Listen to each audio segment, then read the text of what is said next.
Morning. Nice to meet you. Hey. Nice to meet you. More from commercial department. Cora. Yeah, nice to meet you. Nice meeting you. So should we wait for Viva or start now? I think because in Viva will be another guest tomorrow as well. So because Mrs. Knopp is not here either. So take it away. Yeah, we'll start now. Yeah, so today Miss Jung is on annual leave and I'm delegated to facilitate the Well, meeting let me today. start with this. Teams and core. This great initiative come from Jan a couple months ago. It's his idea to bring the commercial and operation department into one meeting and to highlight all the issue two departments collectively face, and that helped tremendously. And I would say that from where I have looked, where I come from, that it certainly removed the silo thinking in the past. And so now we feel it's one team, a little bit bigger departments, but one team. It's great. Very good. So now we have a very special guest today. They will give us more advice and more comments. I'm not how sure to about that, implement. but let's get on with the meeting. Let's see. Yeah, okay, so we start with the action first. We have two action last week. The first one is a meeting with liners, MSLI, MSC and CMIT about the monthly performance dashboard. And the second one, the second point to discuss with them, that is the draft online TDR that we are on the process to launch it. And all of them also appreciate the monthly meeting about the performance reviews and also agree with the format of TDR. They all just come up with some small adjustment with the TDR format. Go a little bit deeply detailed the discussion with Max. We focus on the cashew nut. I will update later when we come to this. The cashew nut and seal checking and the batch management solutions. The second one, that is the commercial and operation discussion to reduce the batch waiting time. Thuyen, can you update? Okay, so last week commercial and operation have had the second meeting on this subject, and we have been planned to have a short workshop about 2 or 3 days in July to roll out this project, brainstorm the idea and solution. And also in the past, in the last visit to some ICDs, we also raised this initiative to ICD to see how their reactions. And generally, the ICDs, they are quite hesitated to do this because they do not have the advanced batch plans as our expectation. But they are willing to do a trial to see how it works and how it can help. So let's see. Okay, very good. So we move on the performance review last week, starting with thank you. And you starting with the performance. So okay. We can see here. So last week the GmbH the thin high. You can see the green here, and we gain 32.51. Yes, about the average the baseline.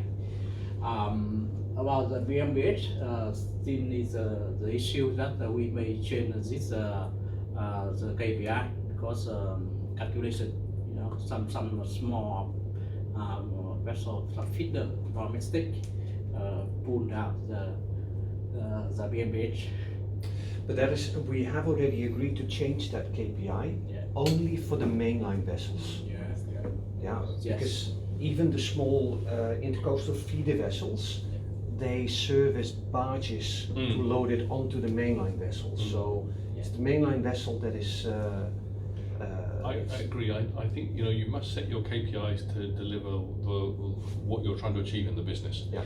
If to save cost, you want to handle barges on the main quay and not send them to Hong Tai, and that necessarily brings your BMPH down. So don't set yourself a target that goes against your business objective, right? Yeah.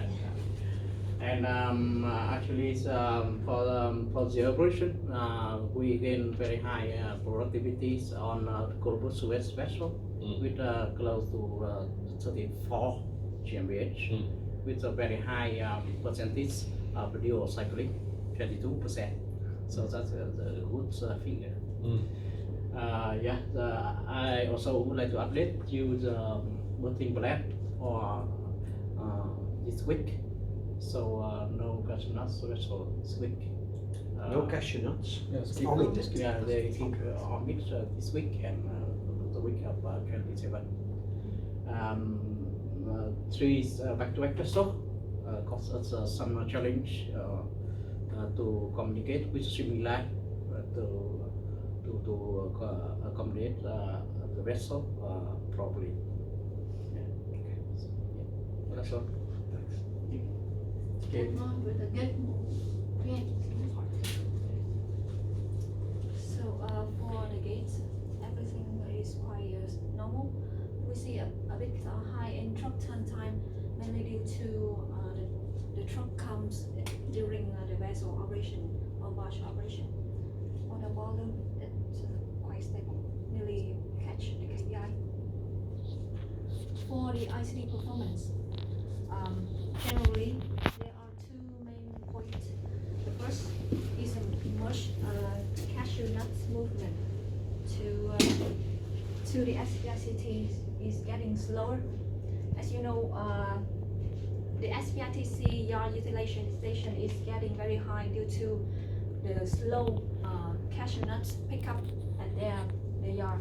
So as consequently, they move the cashew nuts from CMIT to the yard very slow, and we are cooperating with SPITC as well as MERS to solve the problem. And the second one is a very high empty volume in CMIT yard, especially for CMA, and we have checked with them, and they will have plan to move these empty to Cambodia as well as to the north to reduce the empty. So, yeah, can I ask a question about the gate turn times? How to read this chart? So is this the line? Yes. So our performance is actually getting worse. Yeah. The KPI is 25. 25 minutes. Yes. And is there anything that we should do differently to reduce that? I mean, actually, 25 minutes is fast by comparison with a lot of places in the region. But we had some issues before, yeah, when the volume of gate moves started to increase, where we had some quite long delays at the gate, right? And you had to do some improvements to the. Yes, but that was before they came in, so that was Right. outside. Yeah. So what we did there, we put a camera, a live feed of our gate situation Yeah. outside on the website. So the truckers, they know whether there's a long line, Yeah. whether they should wait, come a little bit later, Yeah. or whether it's open so they can go in. But what you can see here, it is an average. Yeah, so there are certain Yes. outliers. Yes. So it gives, Yeah. maybe we should look at the median Yeah. rather than the average, Yeah. to get a better grasp of. Yeah. Or of maybe the even realities. look at the ones where it's long. And Yeah, find the out what outliers. Yeah. Yeah, so we'll. Yeah.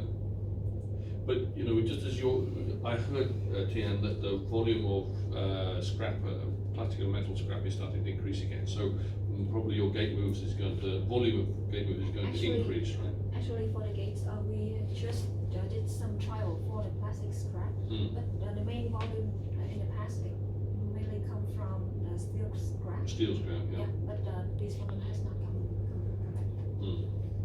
Okay. Anyway, I don't think it's a huge problem, but it's just something to keep an eye on as if the volume starts to increase, right? Yeah. Thank you for explaining.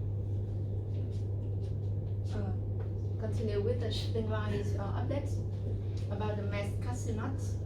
Currently at the Vietnamese stock, SPITC is getting full with more than 140% of year utilization for import. So the speed of taking the cargo from here will be slow. We foresee this is cause significant for us.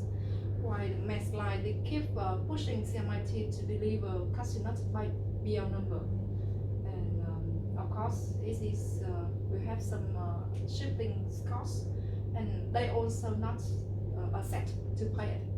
And we bring this issue to discuss with operations, waiting for just come back and find a solution to do it.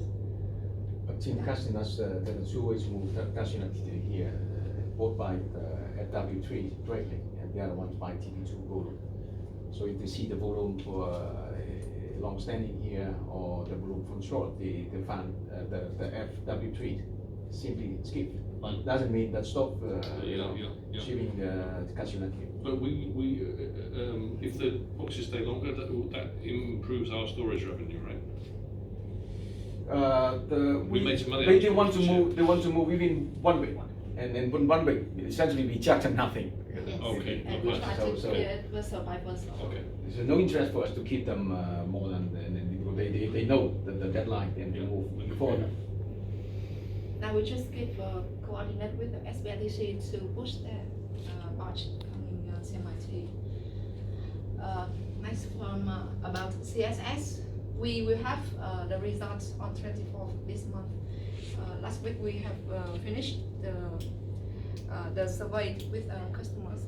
Can you update about land side, about the shipping lines? Okay. For CSS shipping line, we sent for 32 people. But in fact, the recent update for the new one line, PAL 1 high, is not come to them yet. So finally, we just have 27. And based on last week checking, we see that 44% done the CSS after we called them many times. And also we asked ABNT, the one who sent CSS to support to resend for the customer, because they mentioned they did not receive or they delete by mistake or something. So we tried our best, but the 44% mentioned they confirmed they did, but we didn't know the result yet. So Okay. we followed on this one. And also one comment that most of GD, the one who received the CSS from shipping line, they did not complete this one, and they suggest to move it for operation department. So maybe we change a little bit on participant list. We should not add GD email in the list anymore for the Q4 in order to avoid confusion, also annoy them. Yes. Yeah, so we keep following on this one. That was shipping line. We have the same, that it seems it's a suspicious address it's coming from, so customers will call and say, is this really the server you were talking about? So I think there's something we can do to make it easy, that it doesn't go to spam or is deleted because people think it's spam. I get a lot of those messages go straight to junk mail.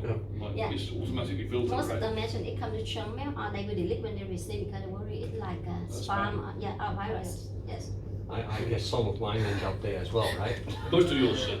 In fact, my email is already arranged. Anything from Jan is automatically jumped. That's not a system issue. I only go and look at it if you phone me up. Yeah. No, I'm joking.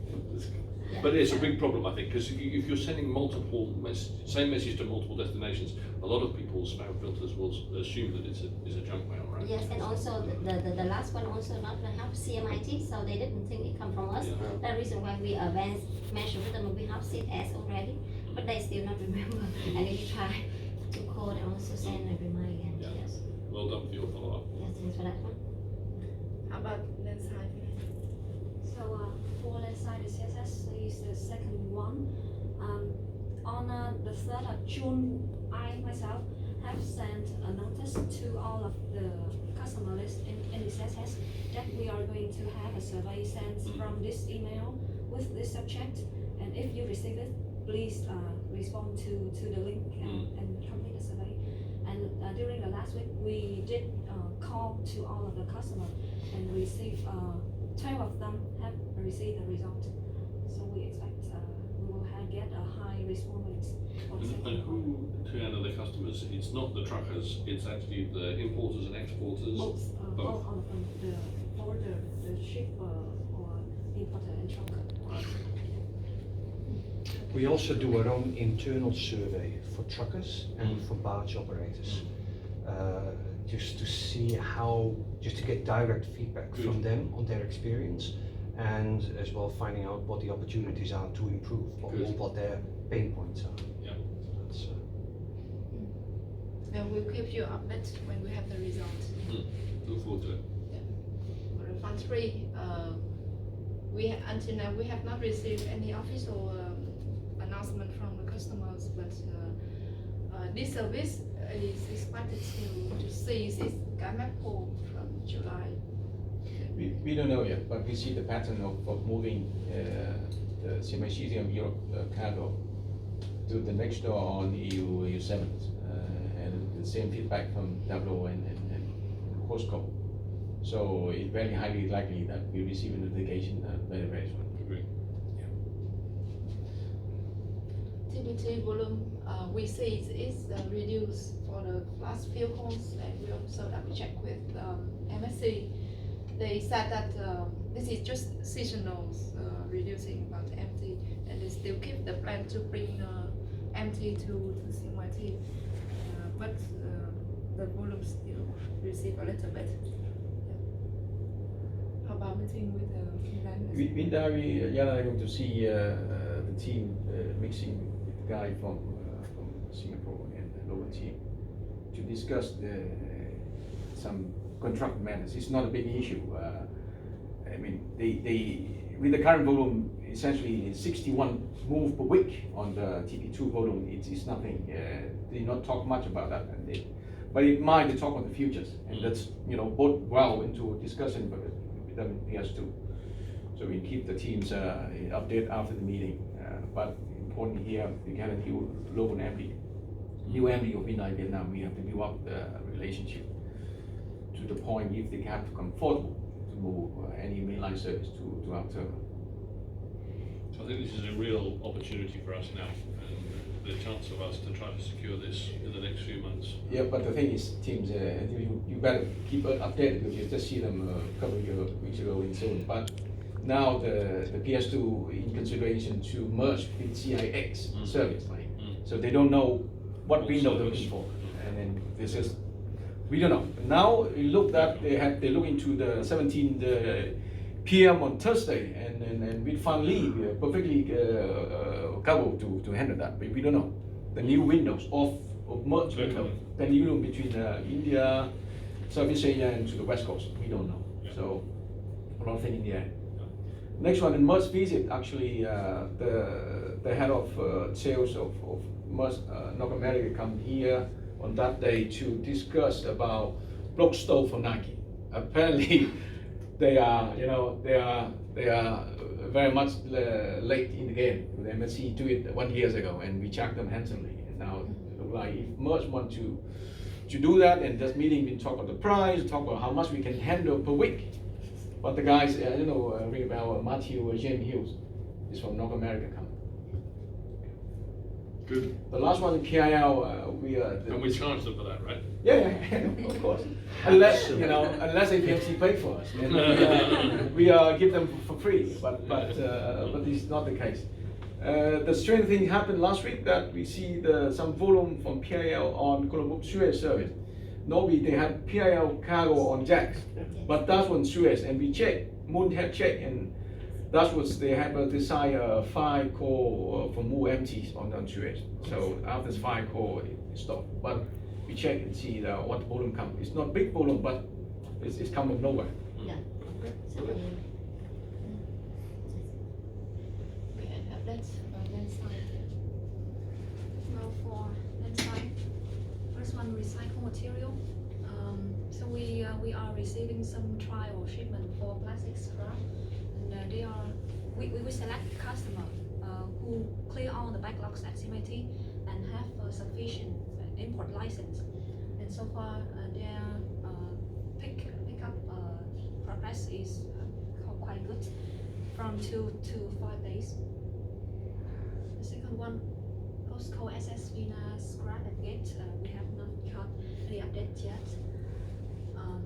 The last one, for the long-standing over 90 days under custom control, it's still maintained at the number of 196, in which 121 container they are plastic, and some of them we received their plan to re-export, but not much.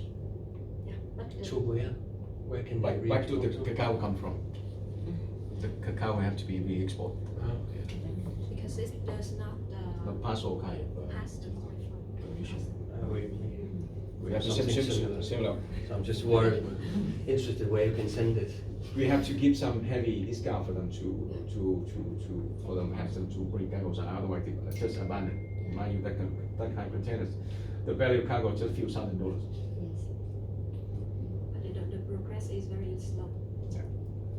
For the rest 65 containers, steel crabs, they belong to Pomina and Postco. So